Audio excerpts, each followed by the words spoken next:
राष्ट्रवादी काँग्रेस पक्षाच्या राष्ट्रीय अध्यक्षपदाची सूत्र स्वीकारत असताना आज माझ्यासमोर स्वराज्य जननी जिजाऊ माता, पुण्यश्लोक राजमाता अहिल्यादेवी, क्रांतिज्योती सावित्रीबाई आणि महाराणी ताराराणी, तसंच माझ्या आजे सासूबाई श्रीमती शारदाबाई पवार यांचा वैचारिक वारसा माझ्यासोबत आहे, आदर्श माझ्यासोबत आहे।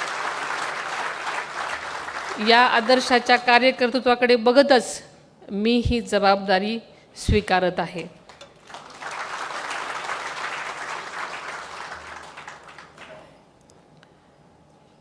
खरं तर दादा अचानक गेले आणि मोठं सगळ्या जबाबदारींचं ओझं ठेवून गेले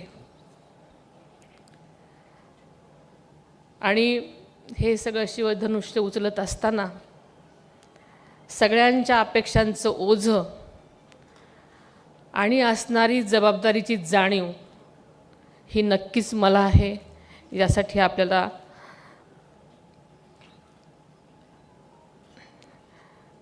माझं यापुढे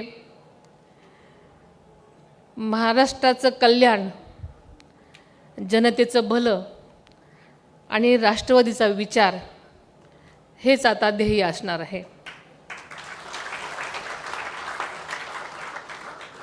केवळ पार्थ आणि जय हेच माझं कुटुंब नाही, तर संपूर्ण राष्ट्रवादी काँग्रेस पक्ष हा माझा परिवार आहे।